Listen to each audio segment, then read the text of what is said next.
Ladies and gentlemen, welcome back to another episode of the Block Sauce, your weekly web show that serves up a variety of content from the Web3 and gaming space. I'm your host, Arena of T Ambassador Jen Kieran. Today I've got an extra special panel lined up for you guys. It's GDC week, so you know availability was limited. So we found some big players, and I'm excited. We're going to go ahead and just jump over to it, get this show on the road, and let's go.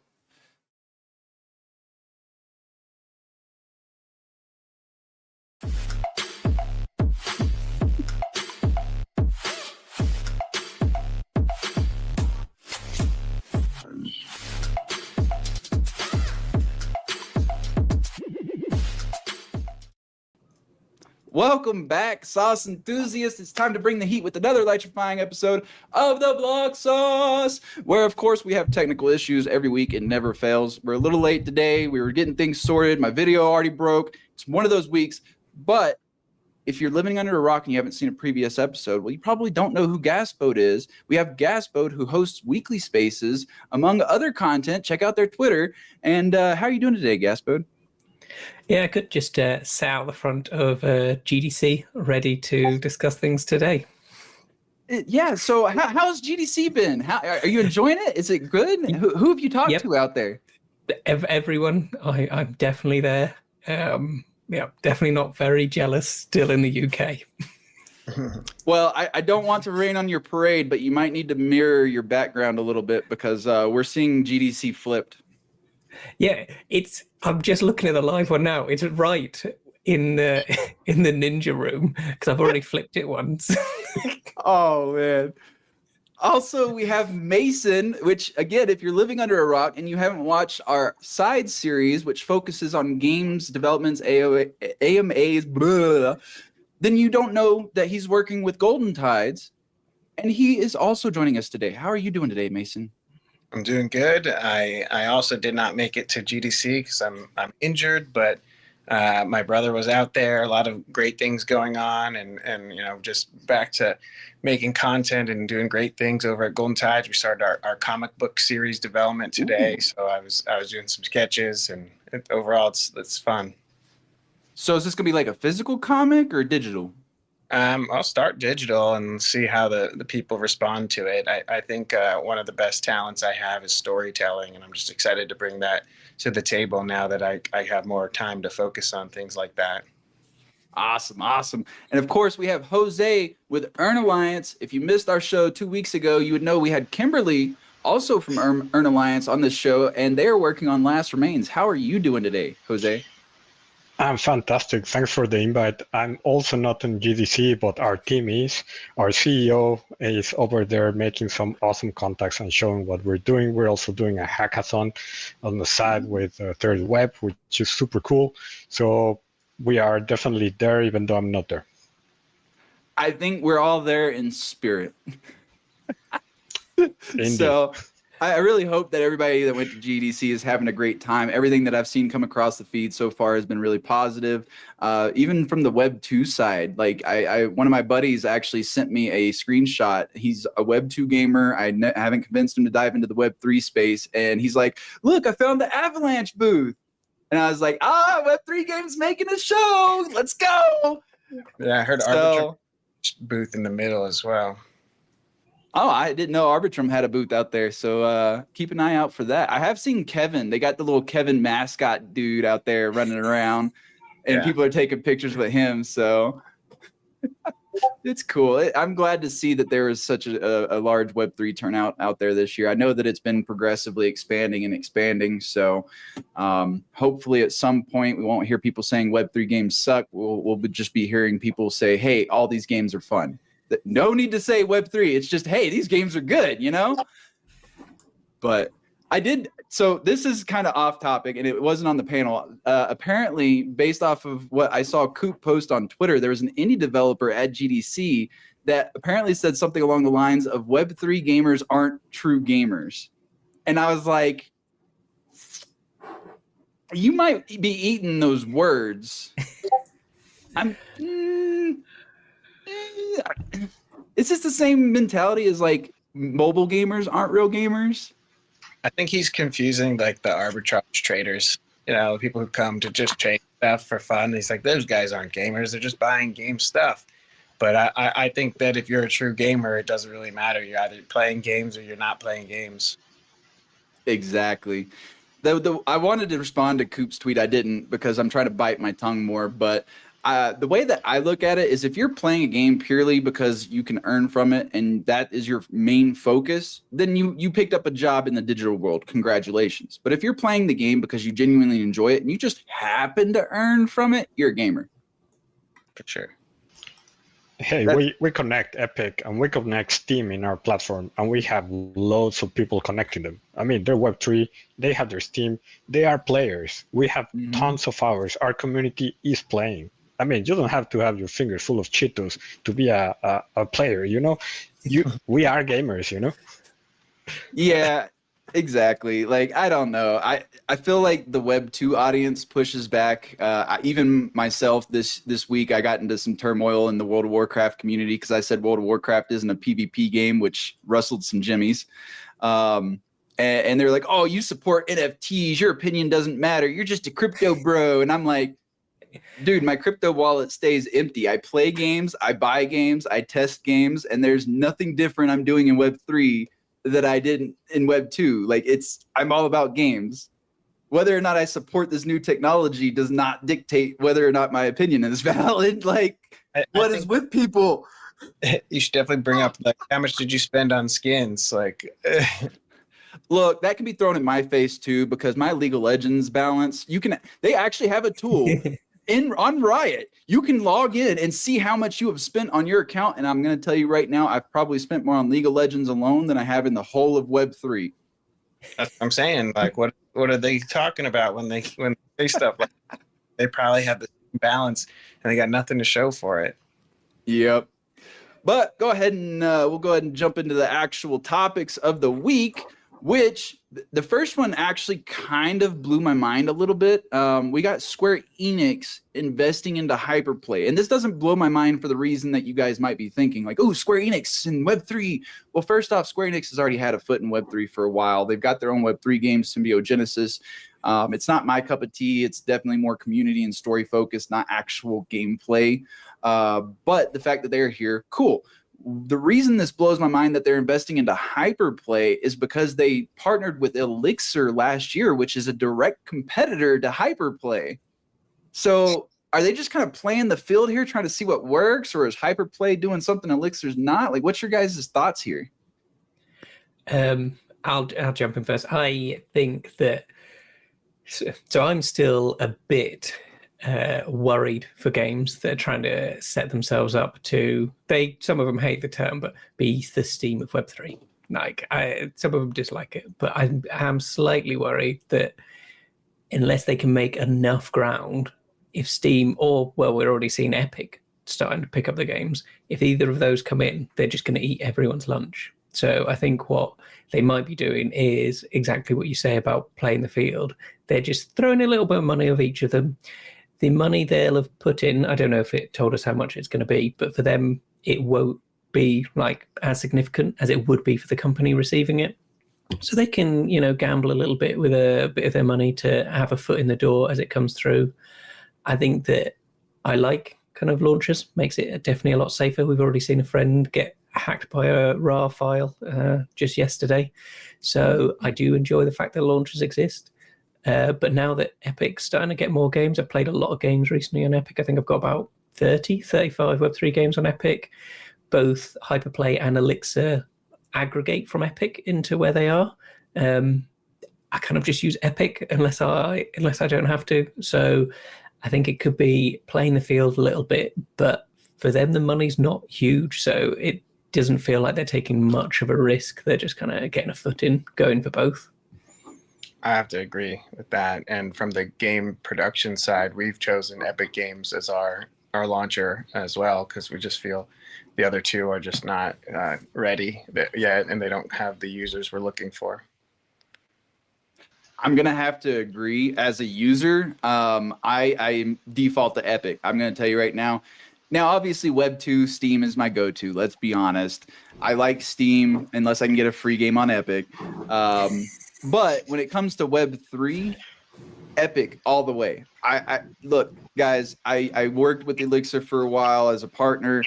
I've talked to Hyperplay. I like their train of thought. I like where they're coming from, but they do not have the accessibility, the onboarding streamlined, and it's not to a point where I'm like, oh, this works better, because it simply doesn't. Especially Hyperplay. Like, don't get me wrong, I love the team over there. I love what they're building, but every single time I open that app, I have to connect to my wallet.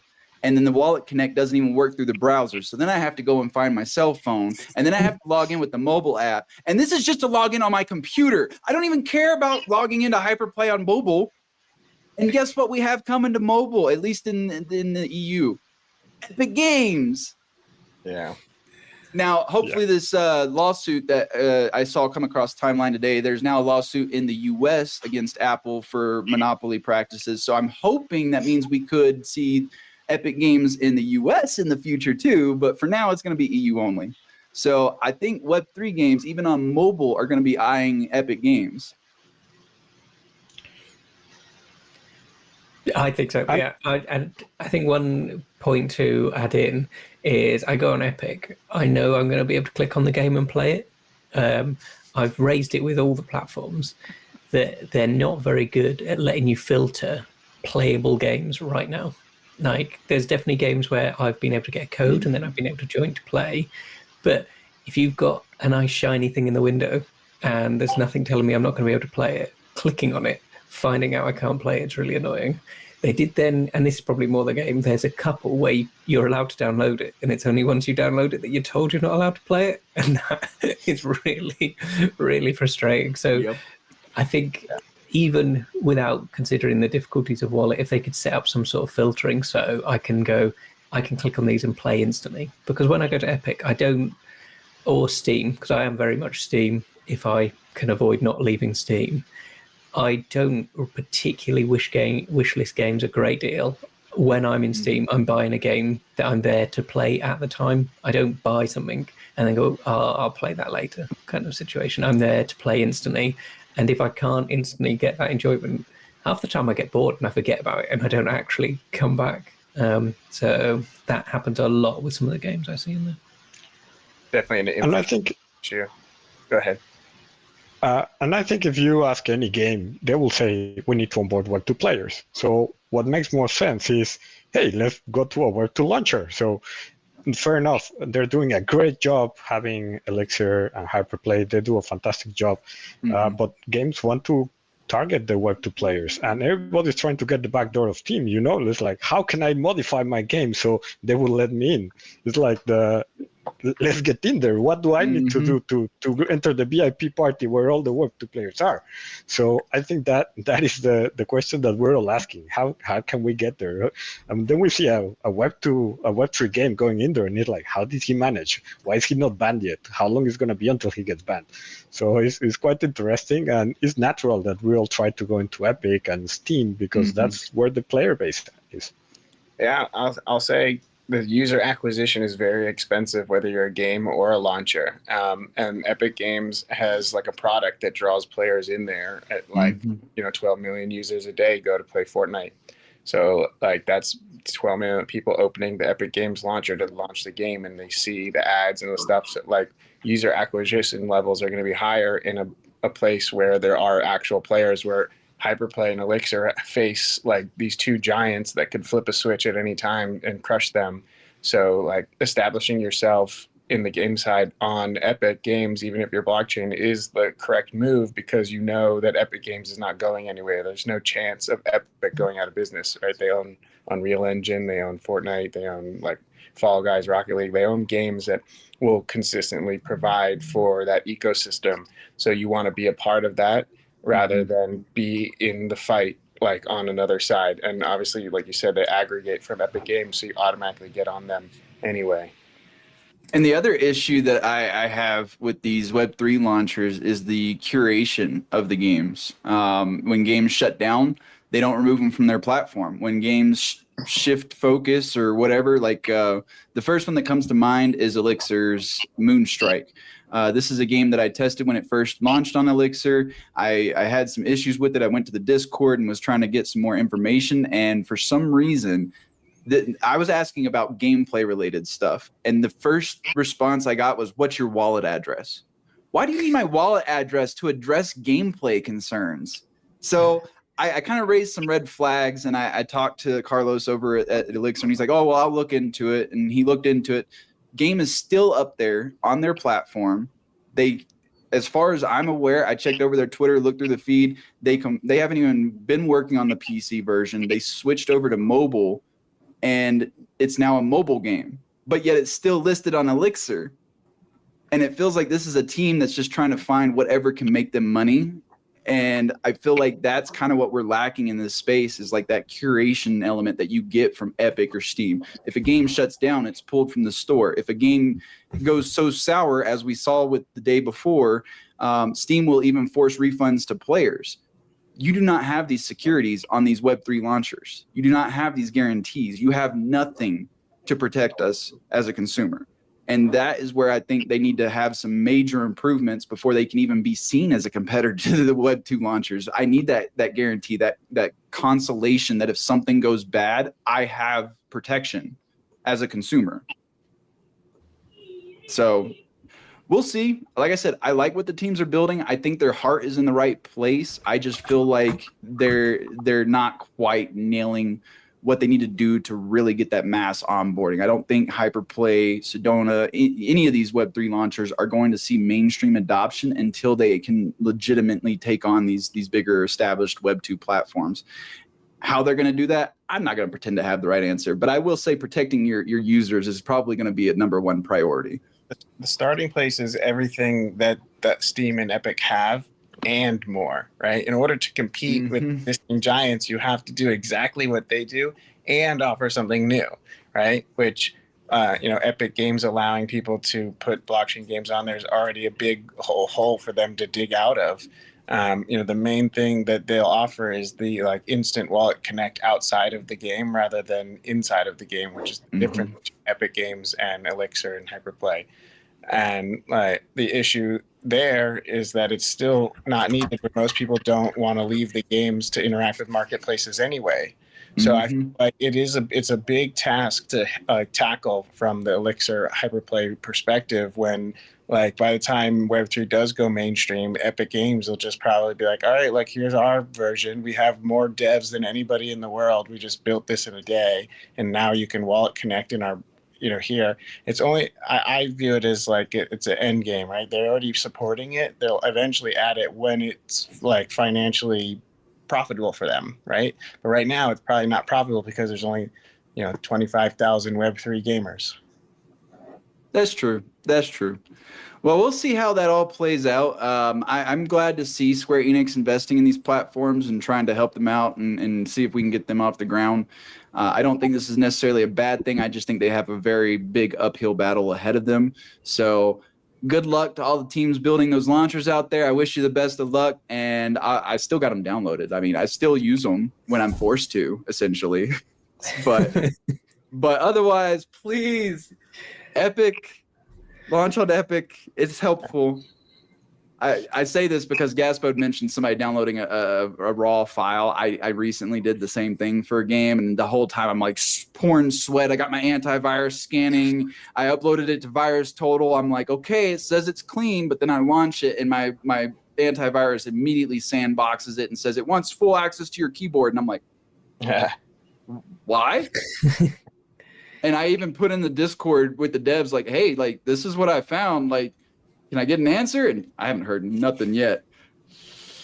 So we'll see how that one goes. It's actually one I've seen a lot of people promoting recently, but I'm not going to call them out until I have confirmation it's bad juju. So I'm going to leave that one at that, and we can move on to the next topic. And if it ends up being bad, one more note on that is that in our studio we're hustling to get on Epic Games for early access. and now that the bull run is here, like we can't onboard users like we were last year. Like Gaspode, you've played our game. Like, you download it straight from our Discord and it's a .exe file. And we know that that's a rough situation, but it's not easy to put like a good game out, especially with the game loops not done. So like we're now in the bull run, we're hustling. Hopefully by end of April, we're going to have the game downloadable in Epic. So like it's definitely a priority for any studio. I think the play is to launch on Epic and the Web3 launchers. I think that is beneficial because, like I said, I still have them. And if you can't get onto Epic Games right now, you can probably still get onto Hyperplay or Sedona. We got it approved already. You can wishlist Golden Tides in Epic Games right now. Ooh, little alpha there, guys. Yeah, but I'm holding out like a big marketing push on this until we get the early access build that we want to put out. Right, we're finalizing game loop right now, and once that's done, it'll be a lot more exciting. And Last Remains also launched on Epic, which the funny thing is, I didn't even know that it did. I've been following the project for a while. I have a Genesis character. I've got a few non-Genesis characters.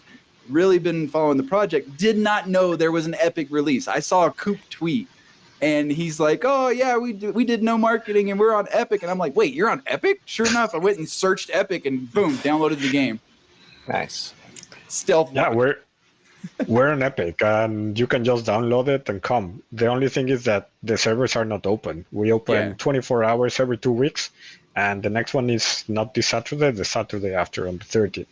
But yeah, we're super happy being on Epic. On that note, Epic restricts you when you have like Web3 aspects. Like, for example, we cannot download in China. So that could be something that launchers can, Web3 launchers can go and say, hey, look, Epic doesn't let Chinese people, but maybe we can, or Russia. So people need to use VPNs to do that. So definitely there's a niche because Epic is not open for everyone. And they also bring the security, the Web3 launchers. Well, keep in mind, a lot of those restrictions are due to the laws in those countries. And just because you make a decentralized platform does not mean you can circumvent those laws. So I don't think that is necessarily a thing that they can fix. But I would love to see somebody try. Yeah. So we'll see. In other news, Team Liquid has partnered with Xborg. For those that aren't familiar, let me pull up the Cliff Notes real quick. So we got some notes here from Connor, the man over at Xborg himself. They're going to be building their new Liquid Plus fan app, which we have actually talked on the show before. I did not know Xborg was behind it. So we got some tie over from previous episode, but apparently Xborg is the ones actually building that app for them on the Sui blockchain. Which, again, last time we talked about this, nobody even knew what Sui chain was. So hopefully there's some benefits being brought with all this news. Team Liquid fans will build their player identity, their Xborg ID, while using the app. That means that their player data social rep will be on chain, owned by them, and unlocking personalized experiences and rewards throughout the apps on the Xborg protocol. Zero sponsorship. The teams paid them to build their protocol. So this is not just one-off situation. Well, actually, it could be a one-off situation if it's contract. I don't know. We don't have that type of detail, but they're not sponsored for this deal. It's literally a business-to-business transaction, it sounds like. Fans will be able to join the Team Liquid app soon, claim their blue avatar, play tournaments, socialize, and customize their avatar with digital items. I actually have talked with Xborg about their gamer-based platform, and apparently your virtual avatar and the items that you get, like the items are NFTs, so I guess there's going to be some tie over so people can have customization and buy what they want and that type of stuff. And the Team Liquid app will have a marketplace and season pass system. The goal of the app is to increase revenue, engagement, and growth for the team while providing new and unique experiences for fans. It will be the home of Team Liquid fans and will keep adding features. They got more teams on the way. I'm not sure what I can and can't talk about from this note, so I'm just going to say keep an eye on Xborg for more announcements because there are other teams that they are working with. Seems cool. Customizing the community experience for these larger gamer profiles. Which I think is neat, but do you think that this is going to genuinely lead to like any adoption for the Web3 side of things, or do you think that this is just something that players are going to probably touch and maybe use for a week and then quit? I think it depends on how deep you are into esports as like a user. If you're like very much loyal to like esports and you want to be involved in esports community, you might find like a niche here. Mm-hmm. But like for like a casual gamer, I don't see this being like a thing that they rush towards because it doesn't actually affect their gaming experience. That's kind of how I look at it. I think people will use it. I think quite a lot of people use it, and then they will stay completely in that ecosystem. They will have no reason to leave because they're fans of that esports team. I know he has mentioned a couple of others. I think there's 2 that are still in testing, but they've not going live yet. But again, I can't remember when he said it, so I won't go into it. But there's a couple of teams that are kind of doing it. And I do think that you might have people who are interested in a couple of the esports teams, if they're cross games, but people either be generalists and like watching all the esports, or they're very much a diehard, this is my sport and this is my team. Mm-hmm. And then they wouldn't have any reason to go outside. Mm-hmm. Some of the stuff that Gamerbase is offering in terms of it being like your full gamer profile online and having achievements, being a bit of, you can flex what you've been up to. That might help kind of spread them outside of the ecosystem for the esports team. But again, I don't know. I think it's good that they're using blockchain. Maybe people will be less scared of blockchain, and then they won't be as like completely hating on blockchain games. But that won't happen directly. It's more that I've been using NFTs and the world didn't fall out from underneath me, rather than converting directly from within there, would be my guess. So I agree with you, Gaspod, but I got to play devil's advocate here. So what if they got airdropped a Team Liquid skin for Shrapnel? Do you think that they would try out Shrapnel? I think those kind of airdrops are good. I think we're starting to see that quite a bit for different community NFTs. And I think it's I called it a parasite one before, but that's when people were doing it a little less honestly. But I think it's a good way of trying to do it. And if you had all the Gamerbase wallets, I don't know if they have to have their own wallet or whether it's a custodial one, and you drop something Team Liquid, Shrapnel skin, like you say, they might go and play it, especially if the game that they're following the team for is similar genre. Like, obviously, there's no point doing it if it's a completely different genre. You can have a lot less crossover. But if it's for an FPS, like you can drop it to the ones who are already interested in the FPS side of the team, then you could see some conversion there. But again, I think my big thesis of how NFTs get mainstream is they become boring. Like your mum starts using them, your dad starts using them. They're just there all the time. And because they're boring, they're seen as less risky. And because they're less risky, people are happier to use them.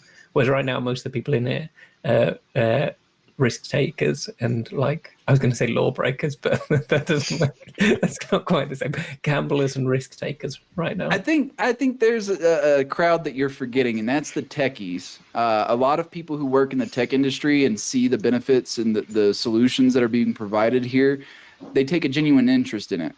That's kind of how I ended up here, at least, is I'm a techie. I've had guys in my field for years like, hey, I'm mining Bitcoin, and I would make fun of them.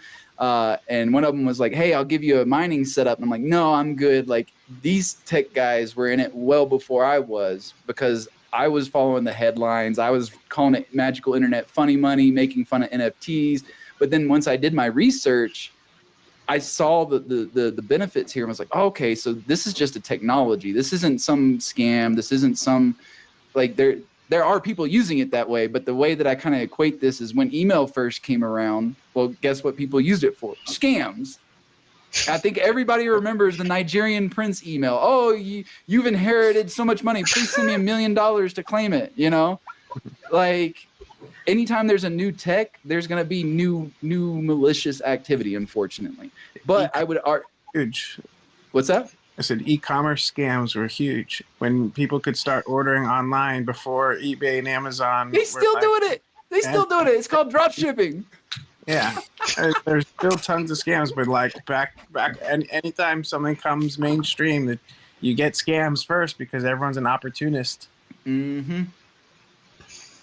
I think as the space sees more regulation, I know that the space is anti-regulation. I get it. It's like me as a gun owner going, I want more gun regulation. Well, guess what?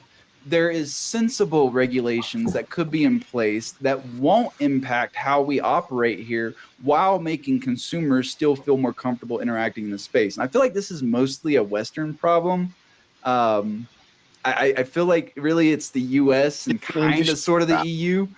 We have to deal with the consequences of the bad actors, even the people like us who actually want to see this industry be used for good and help people. Is we know that we have to deal with the consequences at first of the bad people who are using it to launch meme coins and extract value from users, and like everyone else is their exit liquidity, and they hurt people. And now we all have to be punished for that. And then the industry has to adapt to the regulations, the harsh ones, and you grow over time. I expect the crypto regulations to be a constantly evolving conversation for 10 years. I would expect it to go even longer than that. Look at us, especially as content creators, fighting the good old fight against DMCA. And oh my gosh, man, that regulation from 30 some odd years ago is still in place today and in the same exact format that it was. It seems like when it comes to tech, the legalities, at least in the US, always lag behind. So democracy is slow. It is slow. But I think that this liquid X-Borg thing could lead to more players getting involved in the Web3 space. It really depends on how they go about incentivizing the users to use more than just the liquid app. I think that's what it boils down to. I love the idea. The concept is fantastic that players get their personality. Like you see a lot of platforms, even Earn Alliance, we give badges to give players their personality.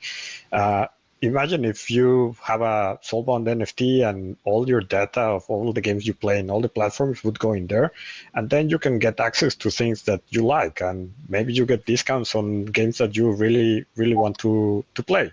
Like, it's marketing greatness. You can target the people who are actually going to play your game. You can join the discourse of things, so you can access a lot of rewards, and the technology is there for this. So I think a lot of people are trying this. We see a lot of gaming platforms trying to give this identity on what games people are playing. I think if we manage to get a centralized place where this is all gathering, it would be fantastic, because we would definitely see a lot more players accessing and using this information, and a lot more developers tapping into this and say, hey, I want FPS players. So I want, people who are focused on Final Fantasy, because my game has the same feeling, So I think it's fantastic. The concept is unbelievable. It's one of those things that we think makes Web3 different than Web2 different. A gamer KYC. I mean, sounds good, man. I mean, think about it. And this also can help marketers, because like he was saying, they can target players. At one point I had a pinned post like, I'm not interested in like sports games, TCGs, etc. And I still had people in my DMs, hey, you want to check out our TCG? Hey, you want to come check out this sports game? And it's like, dude, I'm an FPS MMO like MOBA player. If you want me to review your game, it's not going to go well. Like, find somebody that aligns with your game, is going to genuinely enjoy it and have fun. These identities allow these companies to do just that. Like, oh, you've got 4,000 hours in Call of Duty, you're going to be perfect to come talk about or play Shrapnel, right? Oh, you've got like 3,000 hours in World of Warcraft, come check out Metapixel. Like, there's so many. Rest in peace. I know Metapixel, Grand Saga, I miss you guys, but I'm actually talking to Super V Labs, so we'll see what they're cooking. But anyway, yes, to your point, yes, 100%. I think this identity system could provide some benefits if these people use it. That's the big thing. How do you make them use it? Smart, personable guy. So I feel like if anyone could pull it off, he's somebody who has what it takes. Yeah, from what I've seen, I've seen a few of these systems. Like you were mentioning a minute ago, like they're not the only ones doing it. But when it comes to like recurring and like seeing it in the timeline repeatedly, Xborg's gamer base, hands down, probably the most popular I've seen in the space so far. So whatever they're doing, it's clearly getting some traction. I just hope it keeps the momentum going, keeps moving forward, and we can see a way to work with these teams, not even just the teams themselves, but like the developers, like try and get these airdrops to players, get them in the games, and find some way to convert people. I'm not saying like sneak it in and force them into Web3 or try to trick them into Web3, but find a legitimate way to get them to at least try these games. Like that's the biggest thing is some players won't even try them if they're Web3. Be hidden for sure, right? Like even from the first time we spoke to Kieran, I think I said like Web3 it needs to be a feature, not a focus. Like I really like wallet solution companies who are doing social wallets. So you think about like Third Web and Sequence, where you log into your account and you're automatically in your wallet, but your wallet just operates inside of the game and you never actually have to go to any marketplace or anything outside of your user experience. So it's like the game is the game and you don't have to be like on OpenSea or you don't have to be on MetaMask. Like you don't need to deal with any of this stuff. You just log into World of Warcraft, and if your inventory was your wallet, like, and you didn't even know, like that's the experience that users want. And that's how Web3 will go mainstream. And only when you want to cash out like a token or something, then you have to go to like a DEX or a SEX to cash out. And then like the Web3 experience is not about anything except for that exit plan. I know this is usually an 18+ show, but for those that don't get the joke, CEX, not the other one. I call it SEX. Centralized exchange. So we'll go ahead and push this moving forward. I know that we started a little late, but we are also a little behind. Immutable, Polygon, and King River venture capitalists launch a $100 million Web3 game fund. So I think this is cool. I mean, I'm glad to see chains finally coming together to support game developers. So this is good. But until I actually see who the money goes to or what actually is done with this fund, I'm not going to get too excited just yet. With Polygon involved, you never know. I'm just saying there's some wishy-washy, like, yeah, we're going to do this. And then, oh, never mind, that didn't work. You know, I think it'll be, so, you know, got my immutable jumper on from last event. But I think it'll be interesting to see how it breaks down and what games need to do for the money.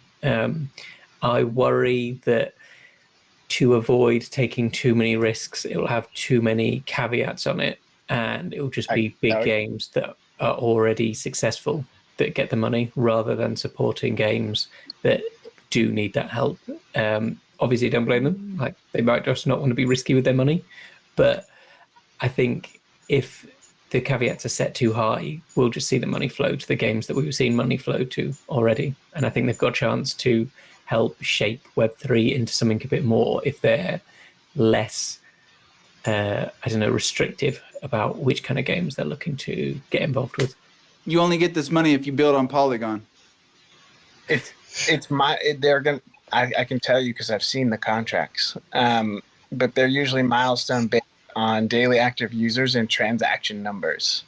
So like you do not unlock your entire fund unless you reach these things, but the ecosystems that we're building in don't even have these like the numbers that they're talking about. So it's like they lure you in with a lot, and then they know you can't really hit it, and then you build on their stuff, and they kind of get you a little bit. So like that's the nature of things right now, and like these are deals that we've turned down regularly. And suddenly, I think it makes sense why everybody's lying about their milestones. Yeah, well, I'll never, honestly, I'm very transparent. I don't even care. Like I've turned down so many bad deals, and that's just because I'm like, you know what, I'd rather fight on my own and like just pull more money out of wherever I need to get it, because like this is just dumb. Like you're going to put me in a position where I'm going to just fail if I take this deal. It's like borrowing from the mafia. It's mafia. VCs are their own legal mafia. You sign it, now they own you. And it's like, what the hell? Is that how you broke your leg, by the way? No comment. No comment. Okay, guys, if Mason goes missing, start investigating Polygon and Immutable. I think it's interesting that you mentioned on-chain transactions, because obviously it makes sense why they want that, because they want their chain to grow with transactions. That's how they make But money. what we're starting to see is more games do the mixture so that players don't have to spend their life interacting with the chain. Like some on-chain games have, fully on-chain, you're always doing transactions. But for the majority of games which are going into nearly every other genre than slow-paced strategy, it's a Web 2 game where you've got the Web 3 elements for the ownership of assets and transferring between players. So someone might go weeks or months without doing a transaction, yet be a very, very active player, kind of thing. So it kind of incentivizes very specific game loops, maybe even throwing in random transactions that players don't even need to do. What's this transaction do? You just have to do it daily. Trust us. Keeps the service going. That's me with Night Crows right now. Oh my god, dude! I'm probably one of the more active, actual players in Night Crows. For those that don't know, it's a Web3 game that launched. I think it was last week or 2 weeks ago. At this point, maybe I can't remember. And I have 3 accounts that I am constantly playing. Like I've got 2 of them auto battling right now to try and get some more levels in. I did all my dailies and stuff this morning and everything, but I have yet to do one single on-chain transaction. And since that game has launched, I have probably, if you combined all 3 of my accounts, I have probably invested easily 200 plus hours. And I don't count as an active player by these metrics because I haven't done anything with the wallet. I haven't bought or sold any NFTs. I haven't even bought the token. I've only used the in-app purchases to play the game and enjoy it, Everyone's still figuring it out. We have that problem with Last Remains. Like you can go with a free player, you can play, you can find the skin. It stays in Epic. You don't go to the blockchain. Like there's tons of NFTs out there, but unless you take it out and you transfer it or you sell it, it doesn't count as a transaction. Like I was looking, we're on that radar, and it's like, why are our active transactions? Why we rank so low? We have thousands of players. Why we're number 290? It's like, well, the assets are inside the game. Like we do not have the transactions. Only if people are actually buying or selling. That's our goal too. Database everything that doesn't need to be on chain, and we operate more in like an escrow, custodial way, where everything's in our ecosystem, and then until you take it out, it's not really on chain. That's actually something I appreciated about Last Remains. I was playing the test not this past weekend, but the one before that, so probably about 3 weeks ago at this point. And I was like, man, my character looks like every other character. I kind of want some skins and stuff. And my buddy was like, oh, you can just don't you have some stuff? And I'm like, yeah, I got some gear from the mint a while back. And he's like, oh, you got to use the bridge. And I'm like, what do you mean I got to use the bridge? Usually I just connect my wallet and I'm good. No, I had to bridge stuff off the chain into my Epic account. Yeah. And then while I was playing, I actually won some NFTs from playing the game. And then I was like, oh, I can just equip them. I don't have to bridge again. But if I wanted to sell them, then I have to bridge out. And I was like, oh, this is actually kind of neat. Me as somebody already in Web3 trying to figure out how to get my assets in the game was a little weird. But as somebody just playing the game, you'll never notice a difference. You'll never have to interact with the chain. You'll never have to do anything with the wallet, none of that stuff until you want to. If you want to sell your jacket or your pants or whatever, then you have to learn about the chain stuff. So, agreed. I think that's the only real way to onboard new users as well. It's making it a Web 2 experience unless they want to do Web 3. Because a lot of people are okay just buying something and not getting anything in return for it.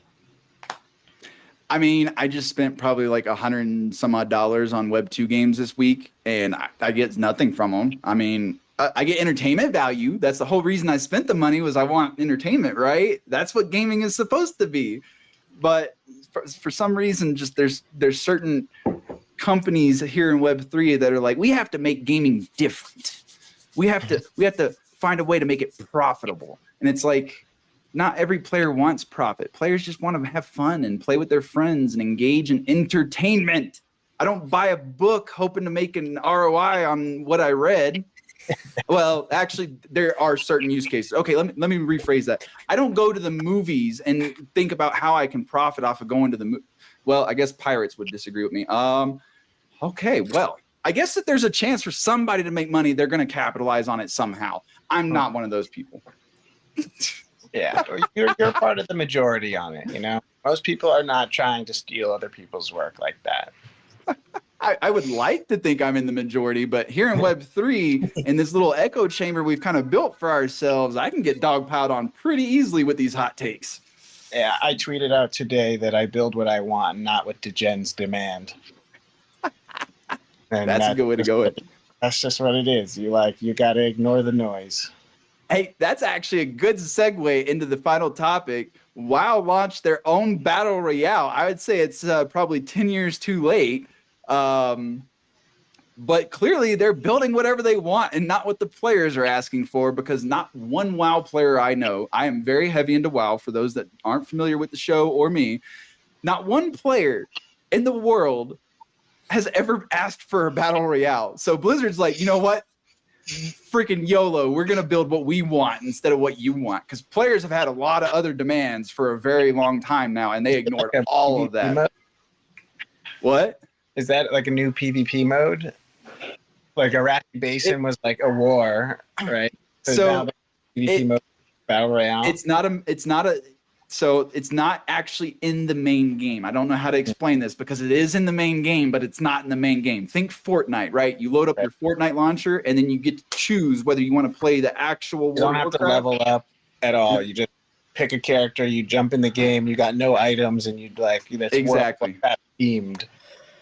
Exactly. Like they could have literally built this game with another skin and it would have been the same game. The only ties to WoW are the assets and the fact you get some achievements and some rewards for the actual game if you play. There's no story crossover. In fact, they specifically said they wanted it detached from World of Warcraft, which is ironic because you're using World of Warcraft's name for the freaking game mode. None of the skills, none of the character progression, nothing carries between them besides the assets, textures and models, achievements, and rewards. That's your it. Hero from WoW with your like gear visually, even though your gear adding anything. No, so like I can't even be my hero. Like I have to start. I feel like that's like where you go wrong in World of Warcraft, where it's an RPG experience. Like the reason you love it is because you've grown to identify with the character. I feel like that's a big miss on that. There's a lot of people loving it. I will say I played probably 5 rounds and I'm never going to touch it again. It was not my thing. Right? Anything can be good standalone, but I feel like what is important when you're talking about the biggest like RPG IP ever is like how do you bring what people really love about it, and it was this identity in a fantasy world. I looked up the trailer after I saw your tweet on it, and then I saw my brother's tweet and his statement, I'm just going to steal. I haven't seen the game that needed to not exist. And there's just no reason for it to exist like at all. And even the trailer, I was watching it and I was just like, if you hadn't just explained what it was, I wouldn't have really got what was going even on in the trailer. It was just people dancing, throwing things at each other. There was a panda dancing in a disco. I was like, I don't know what's happening here. Well, when you said it's not PvP, when I did play WoW. PvE. There is PvP, but there's also PvE in it. Like think like Last PvP. Remains. That's a good example. Think like Last Remains, where there's stuff around the map that will kill you, and you got to fight it. But there's also players that can come in and kill you too. Yeah, I'm not sold. I don't need another battle royale. Yeah, it's so here's my issue with it. So right now, most in Web3 don't play World of Warcraft, so you're probably not familiar with the state of the game. They do seasons. Right now, we're on season 3 for this expansion. They typically last about 6 months. We're going into season 4. Season 4, they're not adding any new raids. We're not getting any new story or quests. They're calling it the Awakened season. So they're reusing stuff from the last 3 seasons in the final season. So this is essentially a content adjustment because we've had no new content for, I think it's been probably 5-6 weeks at this point. It's been a while. I think this was a stopgap, but the problem is it was on their roadmap as a retail update for their main game. So when you have this player expectation that we're getting new content and you instead release a whole separate mode, because they've been super hush about it. Like they have not, it was just an icon on the map. It wasn't even like text, nothing. It was just an icon of a pirate flag on a map. So all the players have been speculating for, I want to argue, probably over a year at this point, trying to guess what it is. I forgot when the roadmap came out. And the devs did not do any PTR. There was no betas. There was no testing of any sort by the players to keep it a secret. Then they launch it, and it's an entirely segregated mode that has no progression impact whatsoever on the main game. PvP players aren't getting PvP gear. PvE players aren't getting PvE gear. So you're pulling players out of the main activities that they're used to doing for progress to go into this extra game mode that most don't even enjoy because it's not even the same PvP system. So the PvP players, like, you're not getting that WoW PvP experience. You're getting some new thing they cooked up for this. The PvE players who don't want to touch PvP have to do some PvP in this mode to even get the cosmetic rewards from it. So a lot of players are upset because we don't have new content for the main game like we thought was being advertised. So I feel like this it could be used as a Web3 example of why building in stealth is not necessarily always beneficial. Like, yes, there's some things you want to keep close to chest, but you got to determine what's worth keeping close to the chest and what's worth being transparent about. And I feel this is one of those situations where they had been transparent with the community well before this just stealth dropped. Again, we knew the date. We did not know what this patch included. So a lot of players were basically blindsided, and they don't want it. They don't like it. There's a lot of outrage. The whole community's tearing each other apart. It's good. It's bad. Yada, yada. I'm over here like, I don't like it, but it's not a bad thing. It's content, right? It's just not my content. It just feels weird not to connect it to the game like all the other PvP game modes, right? Like Arathi Basin, Warsong Gulch, what's the other one? Alteric Valley, like a really great concept of how to utilize PvP in a PvE world. And I feel like you could have easily done what Guild Wars did with they did like the Hunger Games experience. And it's like, you might as well just like, get to play as your character, you enter this like instance, and yeah, you don't need your stats, like, you don't need all of the gear. You can make people base, but you still look like you, and you still play the game like the way you would, and it's just attached to the game. It's the same exact experience that it is that you're describing to me, but just deliver it to us the same way you've done all the other PvP modes. Like, I don't know why they went out of their bag, but I mean, they're Blizzard, they know better than I do, right? I mean, another plug for Last Remains doing something right. Like, I get to actually use my stuff from the main game. They have a little spin-off game. What was it? Last Remains Survivor? Something like that? Search and Rescue. Search and Rescue. That's what it was. So even in Web3, we already have people that can use their existing stuff across multiple modes / games. But Blizzard can't even do this with one experimental mode. Like, the theory here, the running theory is this is purely, we lost Mason. Oh no. Don't tell me his phone died. Oh, we lost him. He's completely out of the room. Oh no. Rip. Well, we are at the top of the hour. Let me see if I can do some quick switching around and getting people. The VC's got him. VC's got him. Oh no, guys, it's already happening. No, I told you if you went missing, we gotta start investigating Immutable and Polygon.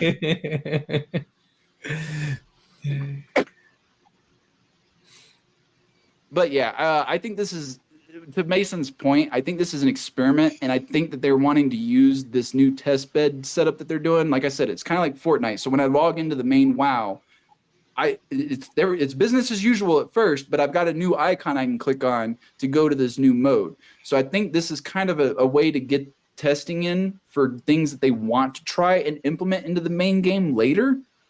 I would like to be positive and say that, hey, they're like, this is just a test bed. This is just a PTR inside of the main game, essentially. So I have two theories. One is that what's happening with Diablo 4 is contagious, and they're just not listening to the community whatsoever. That's one of the theories. And second theory is that I got rugged. He's back. I actually I went on Twitter to tell the Block Sauce account that I got rugged, and you guys were like, "The VC's got him." Oh man, what were you saying, Jose? oh yeah, and the second one is that maybe they're trying to get like new players to level up with everybody else. So if you play these, you can be on the same level as anybody, because as a new player, it's super hard to enter a PvP or even PvE. Like as a new player, is very, very challenging. But if you enter here and you're with players who have stuff already, maybe you feel more attracted. I think that's one of the theories. But I think the Diablo one is definitely more. I want to kill that theory real quick, because they're not going after new players. They're not going after new players because it's locked behind the World of Warcraft subscription. So this is not a free battle royale.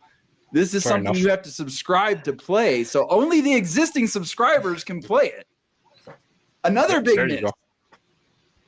They gated it like that. That's crazy. Yes, they did. Well, I'm trying to other save them. battle royales even pay to play. It's like I said, 90% of paid BRs already failed. I think PUBG is the only BR you have to buy, and they may have gone free to play. I haven't played PUBG in forever, but they're the only ones that sold a game, a BR specifically, that has succeeded. Look at every other BR that sold, like put a price tag on it, and it died. Even the free to play ones still die. I don't know. I think this isn't going to be a new user onboarding tool. I would like to be an optimist in that lines, but I think they need to make it free to play, because you have trial accounts. There are people who can play World of Warcraft for free to a certain level. So why won't you let them play too? Why are you forcing players to subscribe? Because they want a quick buck. And the reason I say that is because this isn't even a full-blown permanent addition to the game. This is a 6-week time-limited event that they're doing. So you're making people pay to even get into this mode. That's not even permanent.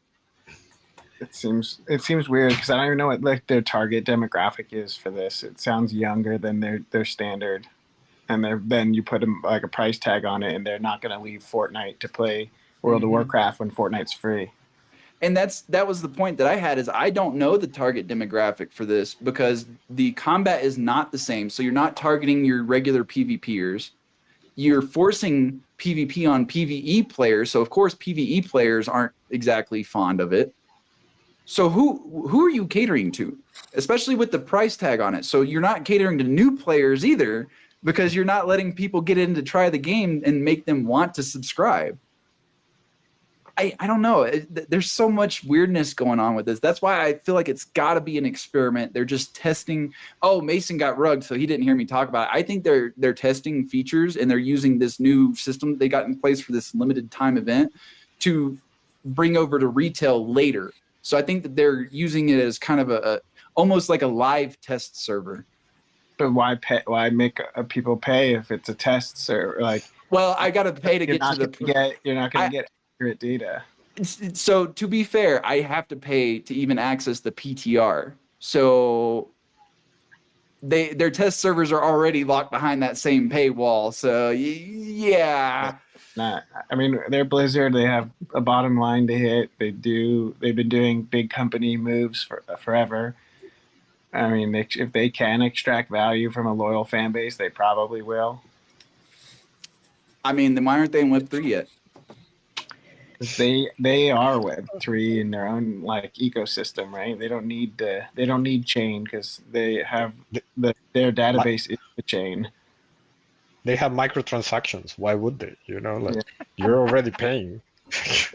They're making the money, so as long as people are paying. To Mason's point, I actually have been calling them pseudo Web3 for a while, because you have a play to earn system within World of Warcraft. I can convert my gold to store currency.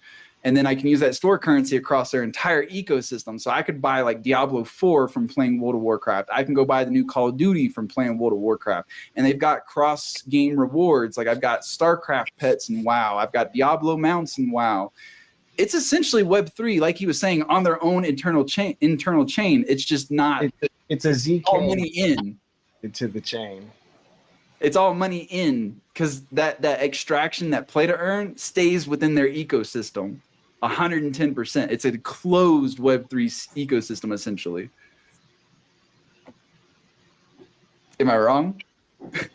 I mean, the concept of all of this comes from World of Warcraft anyway. Like, the stories, Vitalik, like, lost his ability because it's too centralized. That was actually, he said that was fake. That it was a joke that people ran with. Well, and I get where he's coming from. But even in Web3, we have to balance games. So your character's still going to get nerfed. Sorry, guys. Yeah, for sure. That's been my thing is everybody made that joke. And I used to make that joke too until he actually came out and was like, no, it was a joke that was taken out of context. I was like, oh, well, that makes more sense now because we have to balance games anyway. So even in Web3, it's still going to be a problem. I saw a lot of complaints about parallels after that first balance patch. I'm just saying. I bought these cards and you nerfed them. Well, welcome to balancing. So, yeah, I don't know. I think that, again, I'm going to go with this is just a test bed. They're trying new things. The hope here is that with them trying new things, maybe they'll try Web3, like actual Web3, not pseudo Web3. They won't. Not for a long time. But they get a, I mean, so when you think about it though, so how did they combat people selling gold? They've created their own token. So how are they going to combat people selling characters and accounts? I mean, Web3. I guess. I don't know. Don't they just block people who like get caught? They try to, but as somebody who has sold and has friends that have sold characters and or accounts, I can confirm it's not easy for them to detect because they also have they literally provide you the ability to transfer characters between accounts natively now. Like I think they realize that they're fighting a losing battle, so they're kind of supporting it but not enough to profit from it. So I think if they were to allow Web3, now they're getting royalties off of people selling characters and accounts, so that's an extra revenue source that they otherwise wouldn't have had. Are they big enough to allow it all on the database anyway and doesn't even need on-chain experience? Like if you just started to allow players to like transfer it like with store credits and stuff, and you can collect your own store credit royalty back. It's just another like a deflationary extraction. Dang it, Mason, I'm trying to convince Blizzard to come over to Web3. Stop it. Yeah. I mean, I just think I want World of Warcraft on the chain. Well, their ecosystem's already Call of Duty, World of Warcraft, Overwatch, all of these things that, like, if you just wanted to stay in that Blizzard zone, you could. I don't know. I think the big thing is the transparency. I think being able to catch all these transactions, like especially when they're malicious, right? Think about the ability for Blizzard to now find who is like stealing credit cards or stealing people's accounts versus these legitimate transactions. And I think that would be beneficial there. But I think you're right. Realistically, they could enable it all internally and try to combat it without using Web3. But I'm just saying, I think Web3 could make it easier. Could. I agree with you, but I'm also playing like if I was the CEO of Blizzard and I liked Web3, I would just create my own like pseudo chain. It's not actually anything on chain. It's all in our database. There's no fees involved, and I just take my royalty every time you guys trade stuff, and therefore you don't need eBay. You don't need anything else to sell your stuff. Go ahead, exchange gold with each other, use our currency that you buy with real money. You give us the real money. We give you the fake currency. You guys have your ecosystem. It's the same thing as a token and on-chain, but nobody can enter except for the Blizzard games. So it's a closed ecosystem. So Gala. Gala, is that what Gala Games does? No, not quite. I mean, your premise was kind of what they do, but they do have an external, like you can extract outside. So I But was just using them because you can't use it elsewhere. yeah, that's the one thing that I always compare Gala to Blizzard, because they do have an actual ecosystem and they do have some sort of interaction between all their games, but I think that they could do better, and I think they could take more notes from how Blizzard does it. Sorry, Gala. Good games, not so great economy. Well, that's been our show, guys. Does anybody have anything they want to add before I do my wrap-up spiel? Just good to have you guys up here. No, it's been great chatting. Thank you. I would just like to mention that we have an airdrop on Earn Alliance, and it's finishing this week. So we're rewarding all gamers. Come and participate. Connect your Steam, connect your Epic. You get airdrop just by being a gamer. So all those hours that you spent, you actually get rewarded for those. So come to Earn Alliance and connect and get rewarded.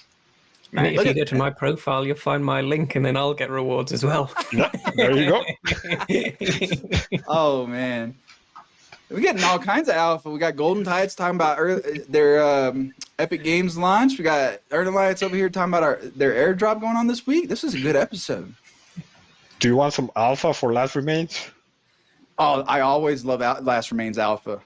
So we are working on teams. So very soon we're gonna allow people playing teams, because we realize that people are already teaming and we're not banning people. So you're already gonna be able to add your friends and team with them and extract. So we're gonna use Epic voice chat. So you're gonna chat with your team, and it's all about gonna be teaming up.